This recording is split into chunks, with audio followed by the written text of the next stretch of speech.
പ്രാർത്ഥനയോടുകൂടി ആരംഭിക്കാം. പ്രാർത്ഥന ശ്രീലക്ഷ്മി പ്രാർത്ഥന ചൊല്ലുന്നതാണ്. പ്രാർത്ഥന ചൊല്ലാനായിട്ട് ശ്രീലക്ഷ്മിയെ ക്ഷണിക്കും.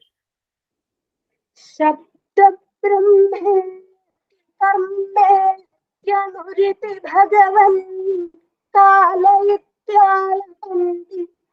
ത്വമേകം വിശ്വഹേതും സകലമയതയാ സർവധാ കല്പ്യമാനം വേദാന്തൈര്യത്തു ഗീതം പുരുഷപരചിദാത്മാഭിധം തത്തു തത്വം പ്രേക്ഷാമന്ത്രേണ പ്രകൃതി വികൃതി കൃഷ്ണ തസ്മൈ നമസ്തേ.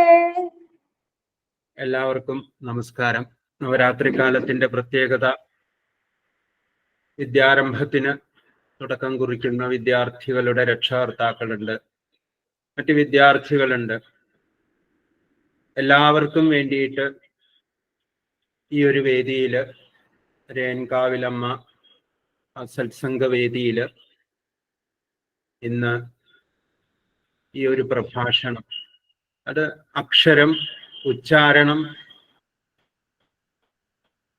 വാക്ക് അല്ലെങ്കിൽ ശബ്ദം, അതിൻ്റെ അർത്ഥതലത്തില് വളരെ അത്ഭുതകരമാണ്.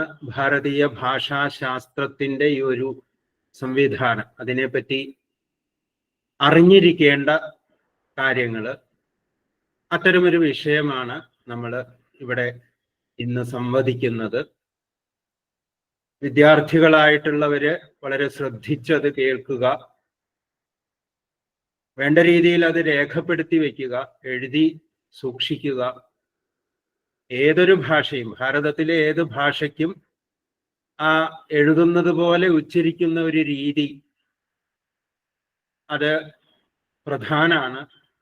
ആ ഒരു വിഷയം മനസ്സിലാക്കി ഈ ഒരു വിഷയത്തെ നമുക്ക് കേൾക്കാം, അത് നമ്മളുടെ പഠനത്തിൽ നമുക്ക് പ്രയോജനപ്പെടുത്താം. ഉച്ചാരണം എന്നുള്ളത് ഉച്ചാരണത്തിന് വേണ്ടി തന്നെ ഒരു ശാസ്ത്രശാഖ തന്നെ നമുക്ക് ഉണ്ട്.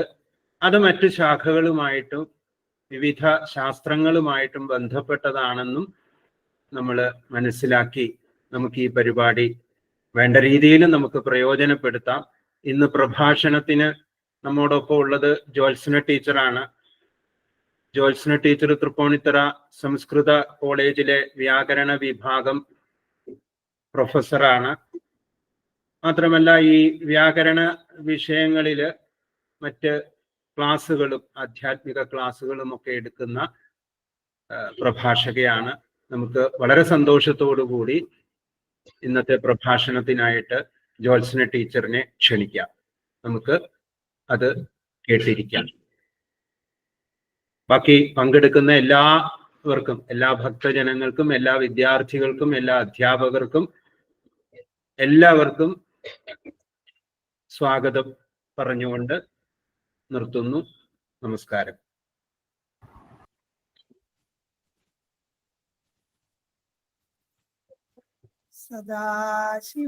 സദാശിവസമാരംഭാം ശങ്കരാചാര്യമധ്യമാം അസ്മദാചാര്യപര്യന്താം വന്ദേ ഗുരുപരംപരാം. സുരാസുരാസേവിത പാദപങ്കജ കരേ വിരാജത് കമനീയ പുസ്തക വിരിഞ്ച പത്നീ കമലാസനസ്ഥിത സരസ്വതീ നൃത്യതു വാചിമേ സദാ. യോന്തഃ പ്രവിശ്യ മമ വാചമിമാം പ്രസുപ്താം സഞ്ജീവയത്യഖില ശക്തിധര സ്വധാംനാ. അന്യാംശ്ച ഹസ്തചരണ ശ്രവണത്വഗാദീൻ പ്രാണാൻ നമോ ഭഗവതേ പുരുഷായ തുഭ്യം. എല്ലാവർക്കും എൻ്റെ വളരെ വിനീതമായ നമസ്കാരം. എനിക്ക് ശരിക്കും ശങ്കരേട്ടന്റെ ഈ ഒരു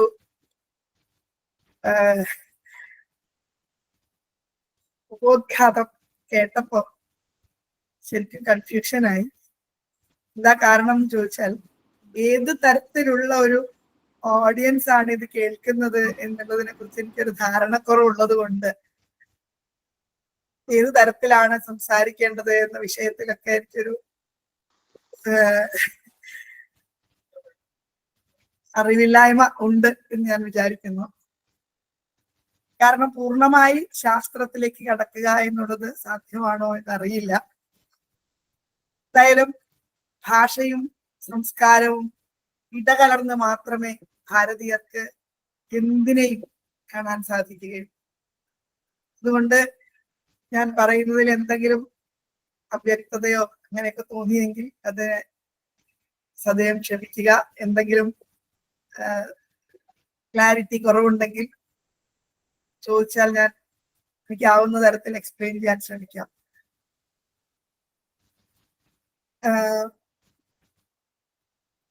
വളരെ സൂപ്പർഫ്ലുവസ് ആയിട്ടാണ് ഞാൻ സംസാരിക്കാൻ പോകുന്നത്, അത് ഞാൻ പറയാം. കാരണം ഉള്ളിലേക്ക് കടന്ന്, ഞാൻ പറഞ്ഞല്ലോ, ശാസ്ത്രം ഉള്ളിലേക്ക് കടന്ന് സംസാരിക്കാൻ പറ്റുമോ എന്ന് എനിക്കറിയില്ല. പറ്റുമോ എന്നല്ല, എങ്ങനെയാണ് സംസാരിക്കാൻ സ്വീകരിക്കുക എന്നറിയാത്തത് കൊണ്ടുള്ളൊരു കൺഫ്യൂഷൻ, അത്രയേ ഉള്ളൂ. ഏതായാലും നവരാത്രി എന്ന് പറയുന്ന ഒരു സത്സംഗം കൂടിയാണല്ലോ. അതുകൊണ്ട് നവരാത്രി എന്ന് പറയുന്ന ഒരു മഹത്തായ ആരാധന അനുഷ്ഠാനത്തിന്റെ ഉള്ളിൽ നിന്നുകൊണ്ട് നമ്മൾ ഇങ്ങനെ ഒരു ഒരു ഒരു കാഴ്ചപ്പാടിനെ പറ്റി ചിന്തിക്കുമ്പോൾ എന്നോട് ആവശ്യപ്പെട്ടത് അക്ഷരം, ഉച്ചാരണം, അതുപോലെ വാക്കിന്റെ അർത്ഥതലങ്ങൾ, അതുപോലെ ഭാരതീയ ഭാഷാശാസ്ത്രജ്ഞന്റെ മാധുര്യങ്ങൾ എന്തൊക്കെയാണ്, അതിനെ കുറിച്ചൊക്കെ ഒന്ന് പറയാനാണ് ആവശ്യപ്പെട്ടത്. അതിൽ ആദ്യമായിട്ട് തന്നെ നമ്മൾ ഭാഷയെ കുറിച്ച് ആലോചിക്കുമ്പോൾ തന്നെ എനിക്ക് തോന്നുന്നു ഈ ഒരു സന്ദർഭത്തിലാണല്ലോ ഏറ്റവും നവരാത്രി ആഘോഷങ്ങളുടെ നടുവിൽ നിൽക്കുമ്പോൾ ഈ ആഘോഷം നമ്മളെ ഓർമ്മപ്പെടുത്തുന്ന വളരെ പ്രധാനപ്പെട്ട ഒരുപാട് കാര്യങ്ങളുണ്ട്. കാരണം നന്മയെയും തിന്മയെയും ഒരുപോലെ കാണുകയും അതിൽ തിന്മയുടെ നടുവിൽ നിന്ന് നന്മയെ സ്വീകരിക്കാനും, തിന്മയുടെ നടുവിൽ നിന്നുകൊണ്ട്, കാരണം നന്മയും തിന്മയും ഭഗവത് സ്വരൂപമാണ് എന്നാണ് ശരിക്കും പറഞ്ഞാൽ നവരാത്രി പോലെയുള്ള ആഘോഷങ്ങൾ പോലും നമ്മളെ ബോധ്യപ്പെടുത്തുന്നത്. കാരണം ദേവിയുടെ വ്യത്യസ്ത ഭാവങ്ങളെ ഉപാസിച്ചുകൊണ്ട് കണ്ണാടി പോലെ പവിത്രമാകുന്ന നമ്മുടെ മനസ്സ് നന്മയും തിന്മയും അതുപോലെ ശാന്തതയും ഭയാനകമായതും ഒക്കെ ഒരുപോലെ ആസ്വദിക്കാനുള്ള ഒരു ആഘോഷമാണ്. അതായത് ജീവിതത്തിന്റെ ദ്വന്ദ്വങ്ങളാണ് ഇവയെല്ലാം എന്ന് നമ്മളെ ബോധ്യപ്പെടുത്തുന്നു.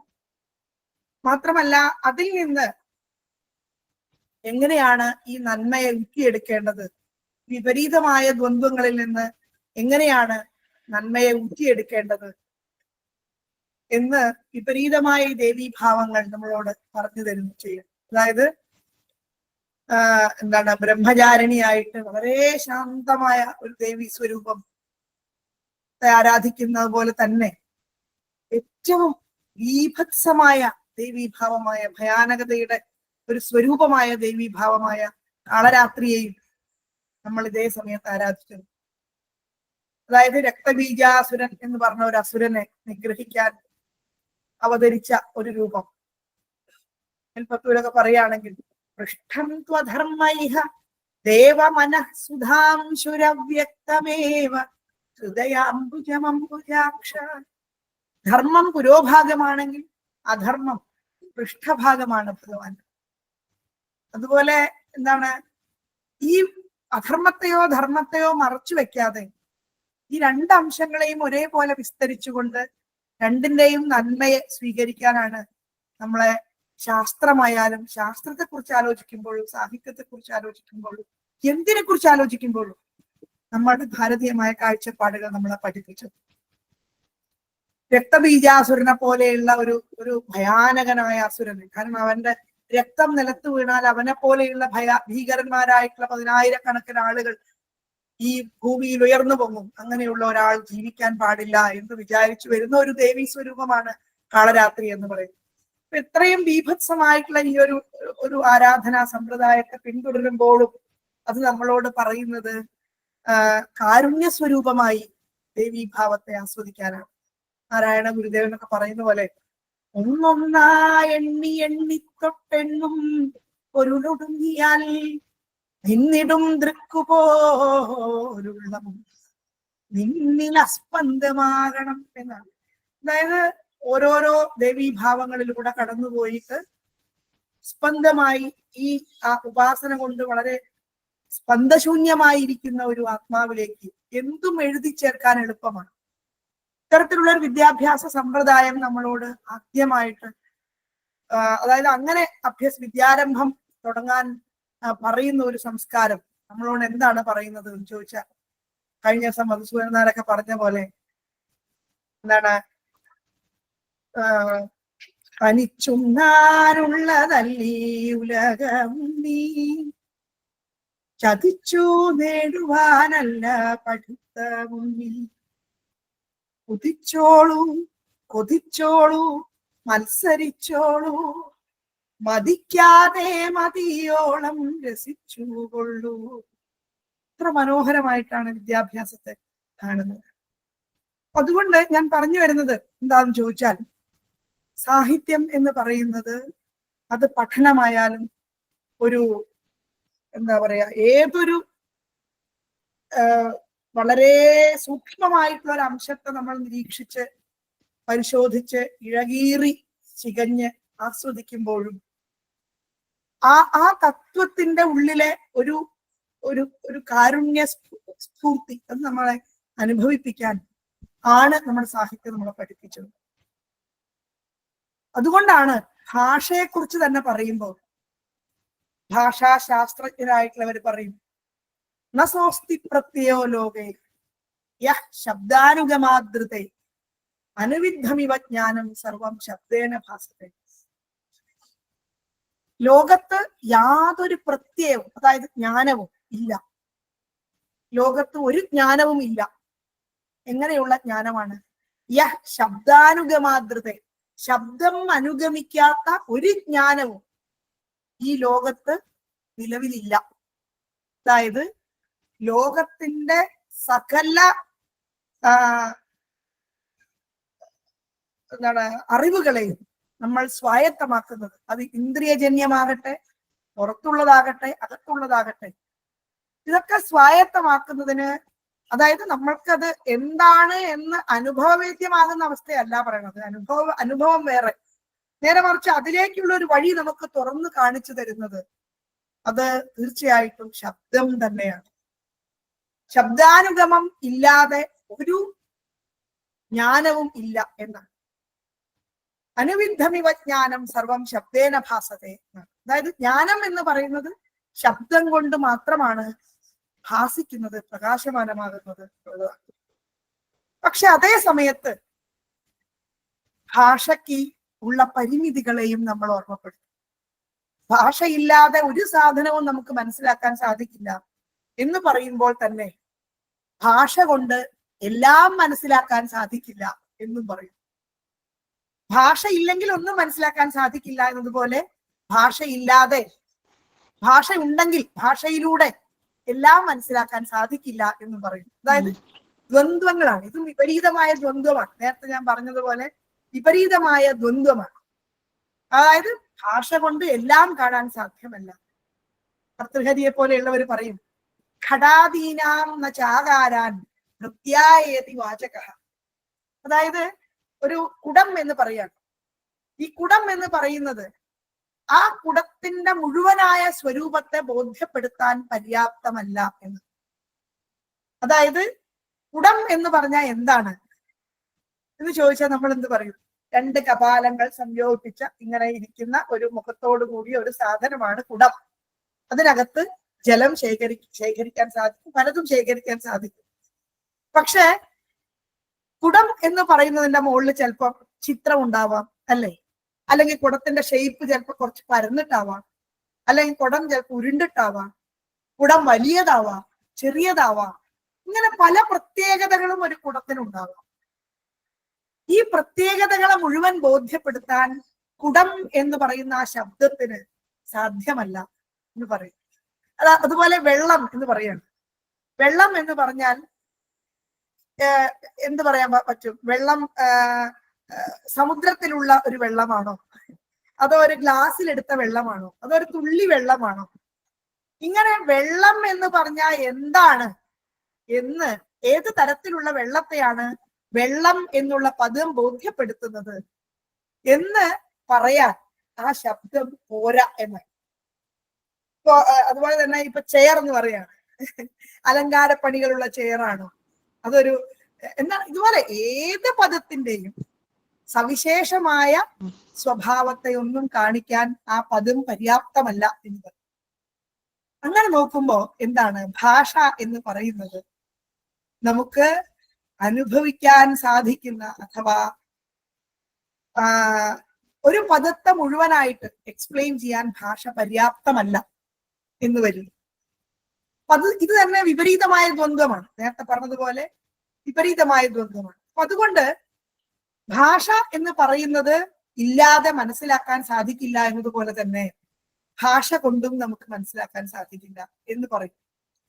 അപ്പൊ അതുകൊണ്ട് എന്താ പറയാൻ ഉദ്ദേശിക്കുന്നത് എന്ന് ചോദിച്ചാൽ, ഭാഷ ബോധ്യപ്പെടുത്തുന്ന ചില ചില നിരീക്ഷണങ്ങളും ചില ചില ചില എന്താണ് പ്രത്യേകതകളും ഇപ്പൊ നമ്മുടെ സാഹിത്യം തന്നെ എടുത്തു നോക്കുമ്പോൾ നമുക്ക് മനസ്സിലാവുന്ന ഒരു കാര്യം. ഇപ്പൊ രാമായണം എടുക്കാം ഉദാഹരണമായിട്ട്.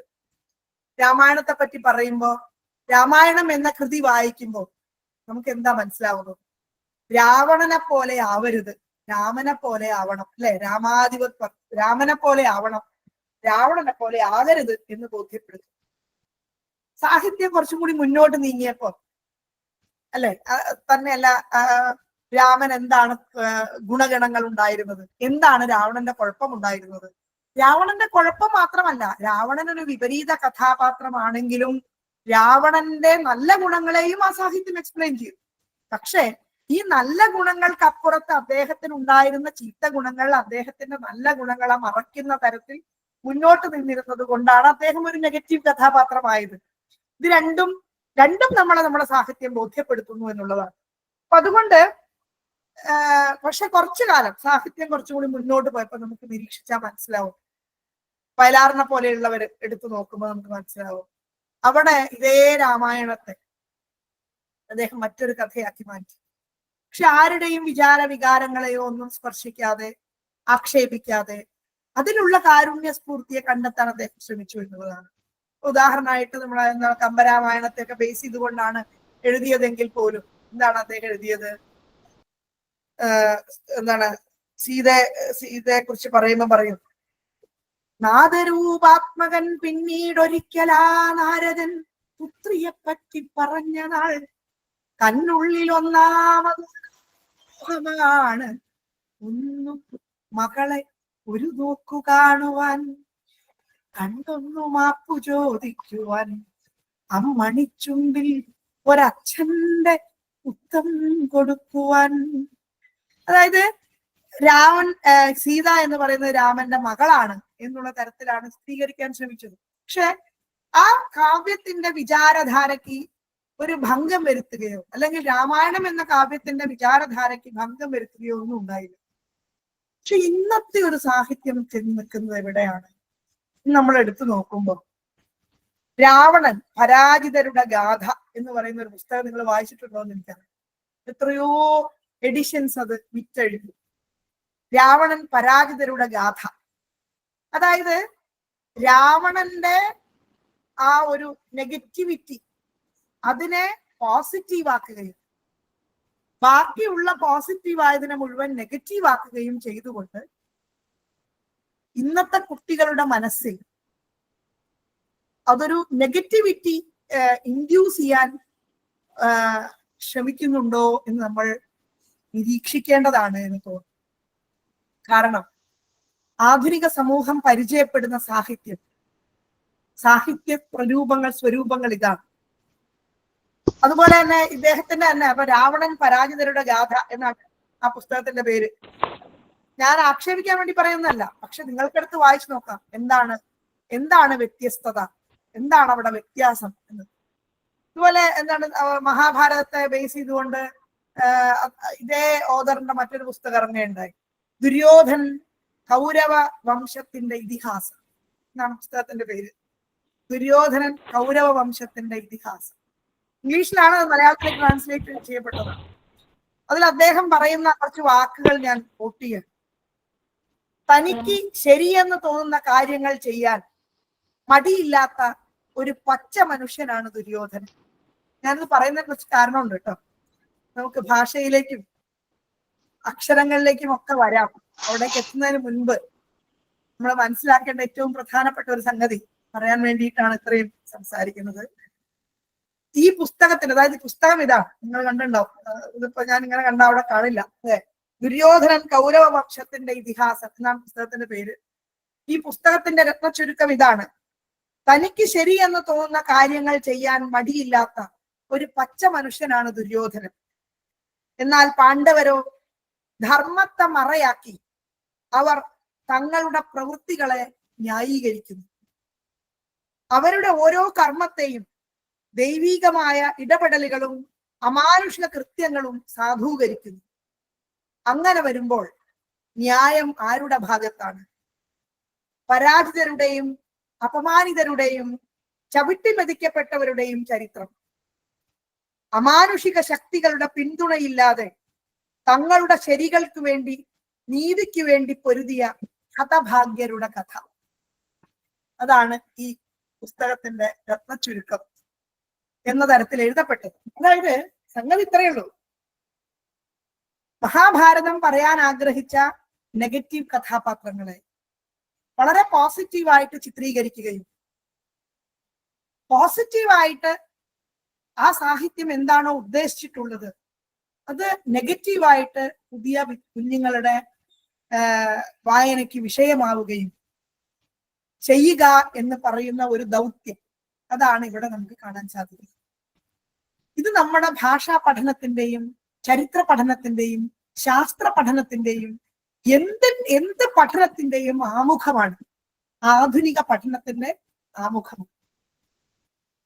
അതായത് ഈ ആമുഖം കൊണ്ട് എന്താണ് ഉദ്ദേശിക്കുന്നത് എന്ന് ചോദിച്ചാൽ, ഒരു സംസ്കാരത്തിന്റെ, അതിന് ശിലമാകിയ ഒരു സമൂഹത്തിന്റെ ചിന്താധാരകളെല്ലാം തെറ്റായിരുന്നു. ആ ചിന്താധാരകൾക്ക് എന്തോ കുഴപ്പമുണ്ടായിരുന്നു. അതായത് അവർ നല്ലതിനെയും ചീത്തയെയും അവർ കണ്ടില്ല എന്നല്ല, അവർ നല്ലതിനെയും ചീത്തയെയും ഒരുപോലെ കാണുകയും അതിനെ അനലൈസ് ചെയ്യുകയും ഇതിൽ ഏതാണ് ശരിയെന്ന് പറയുകയുമാണ് ചെയ്തത്. മറിച്ച് ആ ചീത്തയെ നന്മയാക്കി എടുക്കുന്ന ആ അംശം നമ്മളോട് സംവദിക്കുന്നത് എന്താണ് എന്ന് കുഞ്ഞു കുട്ടികൾ ആലോചിക്കേണ്ടതാണ് എന്ന് എനിക്ക് തോന്നുന്നു. അതെന്താണ് എന്ന് ചോദിച്ചാൽ, അക്ഷര പഠനത്തിൽ അത് ആരംഭിക്കുന്നു. നിങ്ങൾ അക്ഷരം പഠിക്കാൻ തുടങ്ങുന്നത് മുതൽ ഇത് ആരംഭിക്കുന്നു. അക്ഷരം പഠിക്കാൻ തുടങ്ങുമ്പോൾ ഇന്നത്തെ കാലഘട്ടത്തിൽ വടക്കോട്ട് പോയാൽ അക്ഷരം പഠിക്കുന്നത് എങ്ങനെയാണ്? കാക്കദന്തന്ന, കാക്കഗംഗന്ന, അങ്ങനെയാണ് അക്ഷരം പഠിക്കുന്നത്. സത്യമാണ് ഞാൻ പറയുന്നത്. തെക്കോട്ട് പോയാലോ? തെക്കോട്ട് പോയാൽ അക്ഷരം പഠിക്കുന്ന രീതിക്ക് ഒരല്പം വ്യത്യാസം. അവിടെ പഠിക്കുന്നത് കായ്ക്ക ഗായ്ക്ക ങ, അല്ലെ? ചായ്ച്ച ജായ്ച്ച ഞ. ഞാൻ എൻ്റെ ജീവിതത്തിൽ പരിചയപ്പെട്ടിട്ടുള്ള അക്ഷര പഠനത്തെ കുറിച്ചാണ് ഞാനിപ്പോ സംസാരിച്ചത്. അതായത് ഇതുകൊണ്ടുണ്ടാകുന്ന ഗുണം എന്താണ് എന്ന് ചോദിച്ചാൽ, നമ്മളെങ്ങനെ പഴയ കാലഘട്ടത്തിൽ ശിക്ഷ ഇങ്ങനെ പറഞ്ഞിരുന്നു, ഇങ്ങനെ അതിന്റെ ഉച്ചാരണം പറഞ്ഞിരുന്നു, ഇങ്ങനെ അതിന്റെ ഇത് പറഞ്ഞിരുന്നു എന്ന് പറഞ്ഞുകൊണ്ട് എന്താ കാര്യം? കാരണം നിങ്ങൾ ഉച്ചരിച്ച് പഠിക്കുന്നത് ഇതാണ്: ചായ്ച്ച ജായ്ച്ച ഞ, കായ്ക്ക ഗായ്ക്ക ങ. എന്ത് ചെയ്യാൻ പറ്റും? ആർക്കും തിരുത്താൻ പറ്റാത്ത തരത്തിൽ ഭാഷയിൽ ഇടപെടലുകൾ ആരംഭിച്ചിരിക്കുന്നു എന്ന് വേണം പറയാൻ. അതായത് ഒരു തരത്തിലും പഴയ ഒരു ഭാഷാ സംസ്കാരത്തിലേക്ക് നമ്മൾ തിരിച്ചു പോവാൻ പാടില്ല. അതുകൊണ്ട് തന്നെ അക്ഷരം പഠിപ്പിക്കുന്നത് മഹാപരാധമാണ്. അതിനുള്ള കാരണം എന്താ? അക്ഷരം താനേ പഠിച്ചുകൊള്ളും അത്രേ. ആരും പഠിപ്പിക്കേണ്ട ആവശ്യമില്ല. അക്ഷരം താനേ പഠിച്ചുകൊള്ളും. എന്താണ്? കുട്ടി ഭാഷയെ പരിചയപ്പെടുമ്പോ, ഭാഷ സംസാരിക്കാൻ തുടങ്ങുമ്പോൾ അക്ഷരം താനേ അവന്റെ ഇതിലേക്ക് വരും അത്രേ. ഞാനിത് ആരെങ്കിലും ആക്ഷേപിക്കാനോ ഒന്നും അല്ല പറയുന്നത്. ഇങ്ങനെ നിങ്ങൾ എവിടെയെങ്കിലും കേട്ടിട്ടുണ്ടെങ്കിൽ, ഇങ്ങനെ പറയുന്നതോ അല്ലെങ്കിൽ ഇത്തരത്തിലുള്ള ഒരു ചിന്തയോ ഇത്തരത്തിലുള്ള പാഠനമോ നിങ്ങൾ എവിടെയെങ്കിലും കണ്ടിട്ടുണ്ടെങ്കിൽ തീർച്ചയായിട്ടും അക്ഷരങ്ങളെ കുറിച്ച് നമ്മൾ അറിയേണ്ടതുണ്ട് എന്നുള്ളതാണ്. അതുകൊണ്ട് അസംഖ്യം പദങ്ങൾ, അതായത് ഇങ്ങനെ കായ്ക്ക ഗായ്ക്ക ങ, ചായ്ച്ച ജായ്ച്ച ഞാ എന്നൊക്കെ പറഞ്ഞിട്ട് ഉച്ചരിച്ചാൽ അസംഖ്യം പദങ്ങൾ നമുക്ക് നഷ്ടമാവും അധികം താമസിക്കാതെ. അതായത് ഒരു കാലഘട്ടത്തിൽ ഉണ്ടായിരുന്ന ഒരു ഭാഷയ്ക്ക്, ഉദാഹരണം പറയാം, എന്താണ് ഫലം, ബലം, ഫലം, എന്താ വ്യത്യാസം നിങ്ങൾ നോക്കൂ. ഫലം എന്ന് പറഞ്ഞാൽ റിസൾട്ട് എന്നാണ് അർത്ഥം. ഇന്നത്തെ കുട്ടികൾ ചോദിക്കും അത് ഏത് ബാ ടീച്ചറെ, ഇല്ലേ? നിങ്ങൾ ചോദിക്കാറുണ്ടോ ആരെങ്കിലും അങ്ങനെ? ഫലം എന്ന് ഉച്ചരിച്ചാൽ അത് എത്രാമത്തെ ബാ ടീച്ചറെ, എത്രാമത്തെയാന്ന് ചോദിക്കുന്ന കാലം പോലും അസ്തമിച്ചിരിക്കും, അല്ലേ?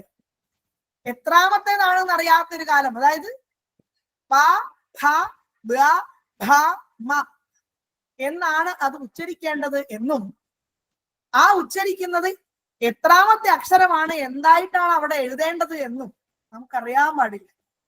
എന്ത് ചെയ്യും? അതുകൊണ്ട് ഈ ഒരു ഭാഷാ പഠനം നമ്മൾ വളരെ സൂക്ഷിച്ച് കൈകാര്യം ചെയ്യേണ്ടതാണ്. സംസ്കാരത്തെ, ഭാഷയെ, ഒരു സാഹിത്യത്തിന്റെ സംവേദനക്ഷമതയെ ഒക്കെ അത് നശിപ്പിക്കും എന്നുള്ളത് നമ്മൾ തിരിച്ചറിയേണ്ടതാണ്. അതുകൊണ്ട് എന്താ പറയാൻ ഉദ്ദേശിച്ചത് എന്ന് ചോദിച്ചാൽ ഇത്രയേ ഉള്ളൂ. ഫലം എന്ന് പറഞ്ഞ റിസൾട്ട് എന്നർത്ഥം. ബലം എന്ന് പറഞ്ഞാൽ അറിയാലോ, നമ്മുടെ ബലം, നമ്മുടെ സ്ട്രെങ്ത് എന്നർത്ഥം. പിന്നെ എന്താണ് ഫലം എന്ന് പറഞ്ഞാൽ എന്താ അർത്ഥം? ഫലം മാംസം എന്നർത്ഥം, അല്ലെ? ഒരക്ഷരം മാറുമ്പോണ്ടാവുന്ന അർത്ഥഭേദം നോക്കൂ. ഇത് നമ്മൾ പായ്പ ബായ്പ മാ എന്ന് പഠിച്ചാൽ എങ്ങനെയാ മനസ്സിലാവാൻ പറ്റുക?